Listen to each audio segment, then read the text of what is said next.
Bonjour à tous. Excusez-moi, j'ai quelques minutes de retard par rapport à notre horaire d'habitude de 10 heures, mais une petite urgence familiale a fait que j'ai dû décaler un tout petit peu. J'espère que vous allez bien, que vous appréciez cette nouvelle semaine de confinement, que cela n'engendre pas trop de stress ou de tension. Je commence à avoir pas mal de questionnements par rapport aux gens qui se posent des questions sur ok, maintenant j'ai fait un petit peu le bilan peut-être de ce que je trouve mieux, ce que je n'aime pas, ce que je veux mettre en place pour après. Mais économiquement, est-ce que ça va suivre? Est-ce que je vais redémarrer mon activité? Est-ce que je vais être capable d'y faire face? Est-ce que l'économie en général va-t-elle reprendre plus ou moins, on va dire, comme elle était? Est-ce qu'il va falloir que je m'adapte beaucoup plus? Quelles vont être les différences? On entend beaucoup de choses, il y a pas mal d'annonces ou d'infos qui circulent.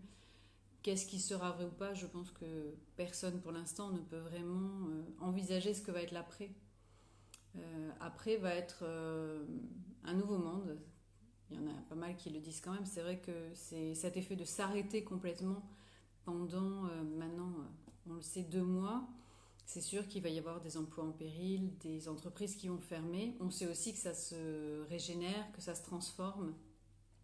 Alors bien évidemment, il y a des réalités économiques qui font que certaines choses ne vont pas être possibles, même si elles sont en dehors de notre propre volonté. Mais il faut aussi savoir accepter et prendre les bonnes décisions. D'où tout l'intérêt de se lâcher prise, que l'on travaille pas mal en sophrologie. Ça ne veut pas dire lâcher prise, tout accepter, trouver tout normal, être tout le temps super zen ou super cool. Non, ça n'a rien à voir. Le lâcher prise, c'est juste pour choisir euh, vraiment sur ce que vous décidez de travailler ou de vous impliquer. Parce qu'il y a beaucoup de choses sur lesquelles on n'a pas d'emprise. Ça va peut-être nous faire du bien de penser que de râler, de s'inquiéter, d'échafauder toutes les possibilités ou toutes les options vont nous aider, mais finalement assez peu parce que tant qu'il n'y a rien de concret, on ne peut pas prendre de décision. Donc c'est important bien évidemment de se projeter, d'envisager, de prendre la mesure des différentes options. Ça, je ne dis pas le contraire. Mais une fois que ça s'est fait, que c'est mis par écrit ou que l'on a pris les informations dont on avait besoin, il faut aussi réussir à poser ça dans l'attente que l'on puisse prendre des décisions. Sinon, il faut prendre d'autres décisions, en effet, peut-être plus radicales, et choisir de fermer momentanément sa société, de reprendre un autre job, enfin voilà. Après, on peut rebondir différemment. Je sais bien que c'est facile à dire maintenant sur l'instant. Je ne préconise rien, je ne donne aucun avis ou aucun jugement. C'est juste des options, des façons de voir les choses. Donc le lâcher prise, ce qui est intéressant, c'est vraiment de se reconnecter à ce sur quoi on a un impact. Ça va être en effet notre façon de regarder les choses, d'accepter, d'envisager des choses différemment, mais ça ne va pas être de rejeter la faute sur qui que ce soit. Je pense que personne ne pouvait envisager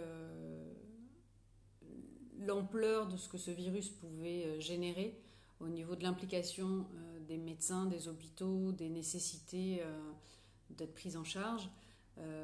On essaye de faire en sorte, avec ce confinement, en tout cas pour ce que j'en ai compris, de pouvoir faire que le plus grand nombre soit pris en charge le mieux possible pour que un maximum de personnes puissent s'en sortir indemnes. Au-delà de ça, aujourd'hui, oui, l'économie va être différente. Je pense qu'on ne regardera plus les choses de la même façon. On va avoir des nouvelles des nouveaux constats par rapport au climat, par rapport au changement que cela apporte. On le voit déjà avec les animaux qui reprennent leur place dans les villes, puisqu'il y a moins de circulation, voire pas du tout. Du coup, il y a quand même ce côté où ils se sentent moins en danger, le bruit, la pollution n'étant plus là, ils peuvent réinvestir les lieux. On a quand même pas mal de choses à apprendre de ces constats, de ce qu'on peut voir, de ce que l'on peut chiffrer aujourd'hui au niveau de la pollution, de l'impact que ça a d'avoir arrêté certaines usines, la circulation et plein d'autres facteurs. Quel va être l'impact après? On n'en sait rien. Donc le lâcher-prise va être d'accepter qu'en effet, on va aller vers un nouveau monde, on peut dire, et qu'on aura en effet des nouvelles solutions, des nouveaux choix, des nouvelles positions à prendre, à faire. On verra quand on y sera. Pour l'instant, personne n'a vraiment de possibilité de savoir ce qu'on pourra faire. Donc lâcher prise par rapport à cette situation pour éviter de rentrer dans un ressenti anxiogène, de tourner en rond sur des infos qui n'en sont plus vraiment, puisque la seule réalité c'est que l'on doit attendre et voir comment ça va se passer et accepter les différentes solutions prises par les différents gouvernements en fonction de là où on habite. Bien évidemment, les actions que vous pouvez faire à l'inverse, c'est prendre les décisions de fabriquer des masques ou d'en acheter si vous avez la possibilité, d'envisager de garder ces gestes barrières, on va dire, de changement d'habitude, ne pas faire la bise, garder une certaine distance, bien se laver les mains. Et à partir de là, restez vraiment sur si quelque chose vient vous déranger, vient vous mettre à mal, si la situation commence à être longue, d'être enfermé, seul ou avec les mêmes personnes. S'il y a des tensions, ça va être de lâcher prise vis-à-vis de ça. Ça, on peut agir. C'est ce côté positif des choses où il y a une sphère, il y a tout ce qui est autour, les choix du gouvernement, on peut s'y opposer mais on n'a pas vraiment de prise. Ce que sera le monde demain, on n'en sait rien. Quelles vont être nos options à ce moment-là, on ne sait pas non plus. Donc on lâche prise de ces choses-là. Par contre, on se recentre sur ce qu'on peut gérer. Comment je le vis, qu'est-ce que je vais mettre en place, qu'est-ce que j'ai apprécié de ce moment. Je suis sûre qu'il y a toujours au moins une chose quand même que l'on apprécie dans un moment, ne soit-ce que de vous lever plus tard peut-être. Voilà, passer un temps sur un canapé, d'avoir eu le temps de passer peut-être un peu plus de temps avec vos enfants, d'avoir un rythme plus cool, d'avoir une vie un peu plus lente. J'en sais rien. Voilà, à vous de voir ce qui vous a fait du bien. Cherchez vraiment ce que ça vous a apporté, qu'est-ce que vous avez ressenti physiquement, comment vous êtes senti, peut-être plus détendu, moins triste, moins avec plein de choses dans la tête. On parle beaucoup de cette excusez-moi, j'ai perdu le terme. Toutes les tâches que l'on doit accomplir en permanence, en plus du travail, les enfants, la maison, voilà, toutes ces tâches ménagères qui s'accumulent, qui peuvent aussi nous prendre un petit peu la tête. Peut-être que là, étant dans un rythme différent, vous apercevez que c'est peut-être plus facile, peut-être que vous êtes mieux organisé avec votre conjoint, les enfants ou les personnes qui vivent avec vous. Voilà. Quelles sont les nouvelles solutions qu'on peut mettre en place et qu'est-ce que ça nous apporte, comment ça nous fait du bien. Tout l'intérêt donc de se lâcher prise, c'est juste d'être capable de se rendre compte, de mettre de la distance avec ceux que l'on ne peut pas maîtriser, qui ne dépendent absolument pas de nous, et à l'inverse, se concentrer sur ce que l'on peut changer, ce que l'on peut améliorer, ce sur quoi on peut travailler et qu'est-ce qui est important pour nous. Donc, le but des exercices de ce matin, ça va être de pouvoir rentrer dans cet esprit de lâcher prise et de se reconnecter à soi. C'est toujours le même principe, hein. Reconnexion au corps, à nos émotions, à notre mental, pour les apaiser, les mettre plus à profit et pouvoir après s'investir dans peut-être, en effet, trouver des informations, prendre une décision, changer des choses ou faire une liste de ce que l'on veut pour après ce confinement. Donc là, ça va être, on va faire l'exercice du pompage des épaules pour lâcher